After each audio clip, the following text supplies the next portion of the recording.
If you're not familiar with Michael Herrera, I'll put him on screen. He's a guy who makes somewhat outrageous claims. He's been featured in various UFO documentaries. He has been on the Shawn show. Okay, there he is. He's made the rounds a while back, talking about his UFO sighting, claiming to have seen a 300-foot UFO in the Indonesian jungle in 2007. Okay, so that's his story. That's what we had. There's an article on the Daily Mail that I'm going to bring up for you guys. We can look at it. Here we have the headline, exclusive. Marine veteran breaks 14-year silence to make astonishing claim that his 6-man unit saw a hovering octagonal UFO being loaded with weapons by unmarked US forces who threatened them at gunpoint while serving in Indonesia in 2009. Oh, I said 2007. I'm sorry. It was in 2009. I stand corrected. Former Marine Michael Herrera tells Daily Mail that he saw the UFO being loaded with weapons. So this is amazing in and of itself already, right? Here's this guy, and he's like, I see an octagonal spacecraft, clearly alien, right? If he says spacecraft, I would have to assume that it looks non-terrestrial, and they're loading weapons into it, which implies some kind of government conspiracy, that the government has this tech and they're transporting weapons in and out of the jungle, why ever the hell they would do that. But that's what he claims here, right? That's a wild claim, bruh. Herrera claims that an Air Force lieutenant colonel told him, you're not allowed to talk about what happened, you will go to prison or you will die. Yet Herrera talked about it and he's not in prison. What does that say about credibility? I don't know. He says he was emboldened to break his 14-year silence by new UFO whistleblower protections, and in April testified under oath about his wild story. So he did testify under oath. Okay, so obviously that holds a lot of weight to a lot of people, and they're like, this is, that's got to be true. It's got to be true. If Broger comes out and testifies under oath, how could it possibly not be true? Here he is, doing his duty. We respect you and honor your service or something. I guess that's what Americans say to veterans. It could be a bunker. Right. Interesting thought. It could have been a structure. Dude. Something in the jungle. And then the claims of like this lieutenant colonel is like, you can't ever talk about this. It's like, dude, what is this? Fucking Independence Day? It's ridiculous. Do you expect people to believe this shit? So they're going into a little bit of detail here in this article on the Daily Mail. They're talking about what happened. Former Marine claims he and 5 comrades saw a flying saucer being loaded with weapons in 2009. Threatened at gunpoint. Wild story. Michael Herrera, 20-year-old rifleman sent on a Navy humanitarian mission. Okay, so it was not a military mission, so to say. It was a humanitarian mission through the Sumatra earthquake. In an exclusive interview with Daily Mail that he allegedly got paid very well for, he claims that while guarding an airdrop of air supplies outside of the city of Padang in October last year, his 6-man unit stumbled across a hovering octagonal craft in apparent use of clandestine UFO. Okay, so here's a sketch. And I mean, again, bro, this almost looks like a building. I'm almost looking at this and I'm like, yeah, this is probably some kind of opening that he misinterpreted. That opens in an odd way, and maybe he didn't see the giant hinge that opened the entrance top lid or something like that. And yeah, the colonel is like, you never talk about this because it's like a secret bunker somewhere in the middle of Indonesia. It's like a secret location. So you can't talk about it, but it's nothing to do with aliens. So that, we spoke about this before. That was kind of my interpretation. Now, but here's what's interesting. This guy, Michael Herrera, guess when he came out for the first time in 2009, related to what person, right? Like, what was this related to? That's right, Dr. Stephen Greer. Michael Herrera first presented his story in 2009, this whole encounter, during an anniversary event for Dr. Stephen Greer's Disclosure Project. I think it was called Disclosure 2.0 or something. During that event, Herrera came forward for the first time and made these claims, obviously vetted, allegedly, by Dr. Stephen Greer. Dr. Stephen Greer gave the green light, right? He's like, we're waving it through. This is fine. He's the guy who speaks the truth, allegedly. And now this gets debunked. Now he basically gets... Let's see if you think it gets debunked. Because here's what happened. This was just the lead up, right? This is kind of the background story of Michael Herrera, who he is. I saw some good posts adding to the story there as well in chat, right? People adding information, because obviously there's much more meat to the bone. He gave lengthy interviews like we saw it on the, what is it called? The Ryan Jones podcast or whatever the that was. I don't remember the name. Now Herrera's leader, team leader from that time came out. Right? The guy that was there with him in Indonesia, one of the guys, the 5-6 guys that he claims saw it, right? His team leader comes out and he gives this interview, I believe to Wetted, okay? And respect to Wetted, okay? That he got a guy like that on the show. So here he is. Now this is a guy called, damn, I forgot his name. Nathan, I believe. I believe his name is called Nathan. And he makes all kinds of allegations and gives context to the story about Herrera at the time. Keep in mind, jungle, Indonesia, 300 feet UFO, team of 5 or something, gunpoint, right? We spoke about it. These are the allegations. Now here's a few things. Obviously this is like a vetted, 50-minute video. Well deserved. But we're not going to watch that on stream. So now, let's read this, because it is actually a great summary of what's going on here. So Nathan, this person that we just saw, this alleged team leader that was in the jungle there with him. So surely he would come forward and say, I saw it too, amazing UFO, I'll never forget. That's his statement. No, here, let's read it. Nathan served as the team leader of Michael Herrera during the Indonesia humanitarian mission, in which Herrera claims he encountered a jungle UFO and black op trafficking humans for nefarious purposes. And weapons. We remember weapons were loaded into the UFO. Nathan details that he was tasked with keeping track of Herrera at all times.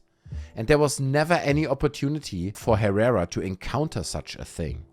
Okay, there's a lot to unpack just in this one sentence.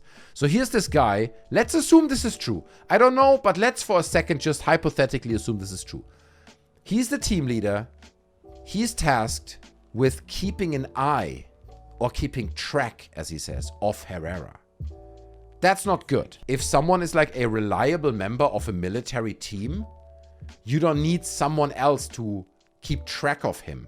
You don't need to keep an eye on him all the time. He will do his thing, and if you tell him orders, he will do orders. But this guy was tasked, allegedly, to keep an eye or to keep track on Herrera at all times.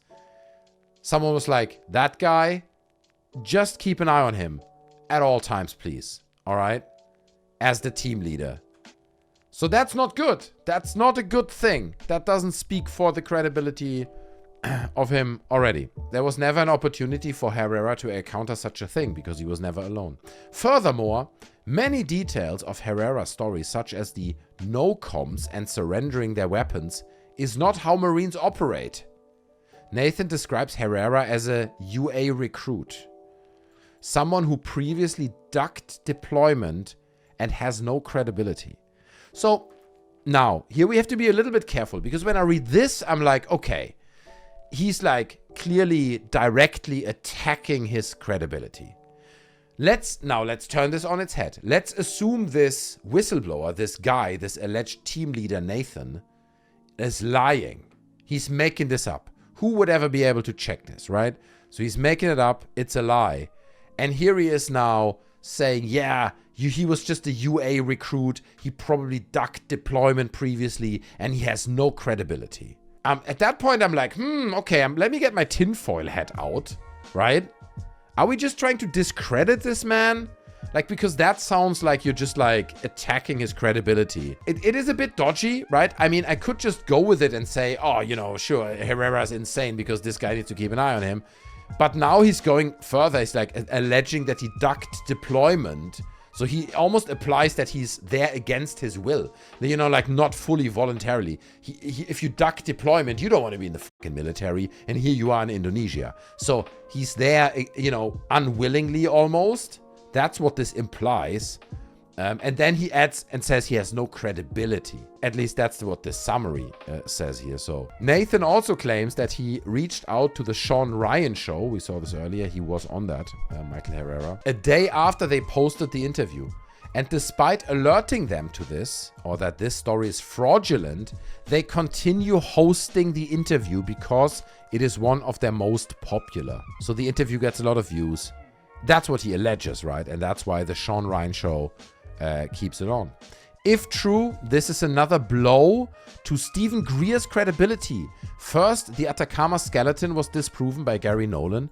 Now, Michael Herrera is outed as a fraudulent whistleblower, according to this guy, right? Like, that's what he says, allegedly. Herrera was a major figure in Greer's Disclosure 2.0 hearings. That's what it was called. The 2.0 hearings, right? So, a lot of the credibility of Herrera in the public eye and him being on, you know, the Shawn Ryan show and shit like that stems from him being backed by Greer. Dr. Stephen Greer got him on in this Disclosure 2.0 thing, and that's where he started his career as the UFO guy. So these are like, you know, pretty tough allegations from his alleged previous team member here, almost implying that he was like a baby you need to take care of. Let's see what some of the comments say under this, because it's always interesting what people have to say. This is UFOs subreddit, r/UFOs. Not surprised. Shawn Ryan's show is entertaining, but he seems to be educated like a guy from the Stone Age. He is literally impressed by everything and never asks difficult questions like Rogan does. Okay, I'm not sure about that, but if you're asking less critical questions than Rogan, I mean, I don't watch the fucking Shawn Ryan show, but that's not good, dude. It's entertainment. I don't know how anyone could ever believe him. Absolute fantasy, says this guy. It's strange how he all of a sudden comes out now, exactly when Herrera and his recent interview with Jonathan Weigand comes out. So, at the time of this post, there was a new Herrera interview with Jonathan Weigand, and then he dropped this bomb. They also tried to make fun of Herrera for aliens when Herrera's encounter did not include any aliens. Nathan also shows a specific photo of Herrera as proof, but it doesn't look like Herrera. He also points out Herrera has autism for whatever reason, which is the same scummy thing they try to do or use against David Grush. So here we have a rock-solid believer. By the way, if you're a believer, okay, I lost, or we did a super chat goal that said I have to debate a believer on this stream at some point. If you are a believer, if you're watching this right now and you're like, dude, I'm 100% convinced it's real. I have the cases there, you know, that case, what about this? Drop me a line over on our Discord. I debate you on the show. You know, not an aggressive debate. It's a conversation. Debate is the wrong word. We're talking, right? So let me know. I'm open for anyone who considers themselves a true believer to come on the show. Not right now, maybe next time or another time, whenever it suits you, and then we'll discuss. I can only say this puts forward somewhat valid cases. If they accuse him of having autism, yeah, I also don't know what that has to do with anything, to be honest. The proper way to do this is to get Michael Herrera and Nathan at the same time, and not one-sided stories. Okay, so but anyway, so this was long before, right? This story came out, and now we have the story that his team leader came out and he makes these accusations, speaks out in a lengthy interview, and breaks down how he does not really consider Michael Herrera credible.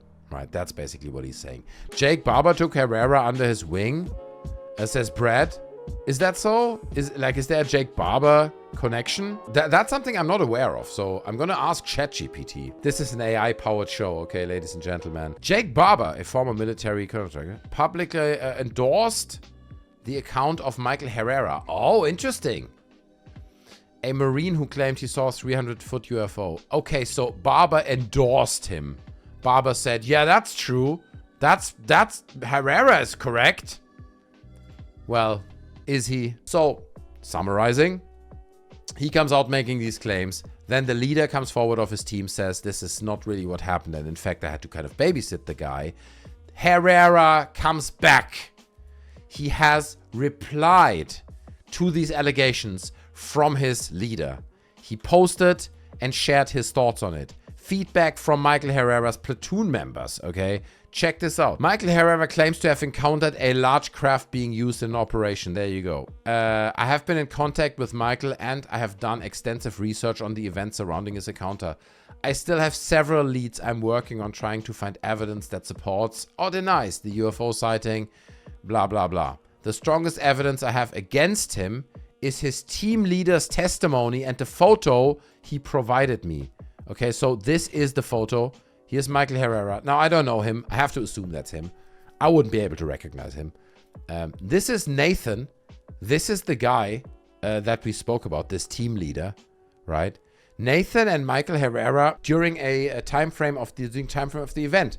Michael has confirmed this with me. Nathan says the photo below is of Michael Herrera and Patrick on a helicopter flying from USS Denver to Indonesia to help distribute earthquake relief. The photo is Facebook from 2009 with the caption, "The two devils I'm responsible for." It would therefore make sense that the person on the left is Herrera. So you can't really identify them in this picture, right? Like, that's impossible. That could be anyone, bro. Like, okay. But anyway, let's keep reading. Michael agrees that Patrick is on the right, but he adamantly denies the person on the left is him. So Herrera denies that that's him. And I do agree a little bit.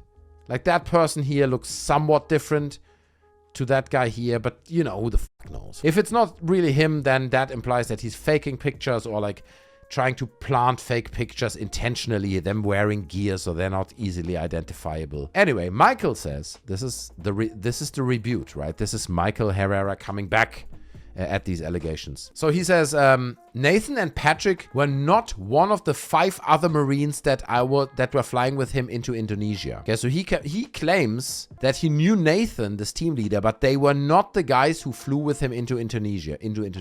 So he claims it's a lie that they were there with him. He had his weapon with him in the helicopter, which doesn't look like he does here. He had his camera in his hand the entire flight, taking pictures out the back of the helicopter. He didn't wear dark eye pro, which is a military lingo for eye protection or sunglasses, because dark lenses f with his eyes pretty bad. He's like, you want evidence that's not me? I don't wear sunglasses because they fuck with my eyes pretty bad. You need more evidence? No? Okay, that should debunk it. That should do it. Also then, as a last point, he didn't go on the mission with his assigned Marine squad because when he was on the USS Denver, he was tasked to the ship on food service to serve officers' chow. He was therefore part of a different chain of command. Let's keep reading. Maybe this is disclosure. Maybe disclosure is just around the corner, okay? We keep reading. Unfortunately, the Marines' name tags are obscured and most of their faces are covered by helmets and glasses. I tried reaching out to Patrick, but he never responded. I had an idea to use machine learning to analyze the photo against several known photos of Michael. That's not a bad idea. Feed this into an AI and give him 5 other pictures of Herrera and say, is this the same person, right? Could do that. Is it reliable then though? No. So he has this little diagram going on here. He's comparing the similarities. So this is like a later photo of Herrera. He's more mature. This is him now. Similarity. So there are different similarities that he somehow makes up. Notice I ranked the known photos of Michael too. They ranked 96 plus. But similarity score of all the photos ranked below. I don't think it's the same guy. It feels different, dude. It doesn't feel like the same guy. The guy in this photo, like his face is super long, dude. He's got like a noticeably long face. Look at the distance, right? From the bottom of his lip there to the bottom of his jaw, bro. That's huge. I think that's like a mile. And that's at least a few yards. It's long, okay? That's a long distance. And then you look at Michael Herrera, and it is a bit of a distance. It's a bit of a chin he's got going on there. It could be the helmet distorting it. You know, you wear a helmet, you wear glasses, it like stretches your face a little bit. I don't know. He's doing the science. He's trying to figure out if it's the same person. The resolution of the helicopter pic and the obscured facial features certainly make it hard. So it's not showing a 99% match, but you can see it's much better score. So he's trying to validate if this is legit. Nathan can't remember anyone else who flew into Indonesia that day with him. And dude, that might be realistic. If you do these missions all the time, you don't know who was on that fucking trip. There was one other person he thought might have been there, reached out to him, but no reply. Asked Michael, Nathan said the weapons, blah, blah, blah. So it's all going a bit back and forth. One thing he did mention, though, was the Air Force colonel got mad when the first Marines got off the helicopter with weapons because it was bad optics. Right? They're there for humanitarian aid. We did not have a combat load. I heard some Air Force colonel got mad when the first Marines got off the helicopter with weapons because it was bad optics. That's the chat message there. Only thing I remember is us getting yelled about not bringing weapons and having sneaks. So it's contradictory. It's contradictory, right? As it is so often with this kind of shit, man. I don't even know who to believe. I mean, to be honest, in a case like this, where you have Michael Herrera saying, I was in Indonesia, I saw this thing. And then you have another guy who is, in my books, equally credible or non-credible. And he says, I had to babysit this motherfucker while I was with him in Indonesia, 24 hours. He had no moment of seeing this. Now I have two witnesses, right? I have two stories. Two trust me bros. Both of them might be lies, or one of them might be true. Now, how do I validate this? How do I look at these two stories and make a decision what I choose to believe? First of all, the idea that it was aliens, that this was a military mission of some secret military organization loading humans and weapons into this octagonal, never before seen alien ship, right? Like, that is a theory that Herrera puts forward. And I'm just like, that's fucking nonsense. That's nonsense. Somewhere in the fucking Indonesian jungle, we're loading weapons and humans into a octagonal UFO. What the fuck are you talking about? You know what I mean? Like, what? Like, have some freaking common sense. It just sounds like insanity. So I'm not on board with it. And that's how I filter it. So I'm naturally more gravitating towards the guy who says, I had to babysit this motherfucker. Now, of course, I don't know who speaks the truth here, but there's like probabilities, you know what I mean? There's likeliness within this. Now, you can still say, and I think there is an interesting point there that someone made earlier in chat, maybe he saw a secret facility. Maybe Herrera was there and he had this one mission that the other guy wasn't there, and, you know, different people, and he saw this weird concrete built structure they built. It's like an entrance to a bunker somewhere in the Indonesian jungle, and he thought it's a UFO. He saw it from this weird angle from a distance. It looked like a thing hovering, but it's just the lid of the bunker or whatever. I think that's an interesting theory. I do not exclude that that is what may have happened here. But then again, like, some of these rebutts that he puts forward, they're not great, you know, let's be honest. They're not great, right? I didn't wear glasses. It's like, cool story, bro. You didn't wear glasses. I had my camera in my hand the whole time. I had my weapon with me. It's questionable. You have to believe what you want to believe. To me, it falls apart whenever someone comes forward and says, hey, I saw this absolutely insane, unspeakable thing somewhere in the jungle. I'm like, cool. Gotta go, bro. Cheers to you. Hey, look, man, the whole Herrera story, too many question marks. Okay, there are too many question marks, in my personal opinion.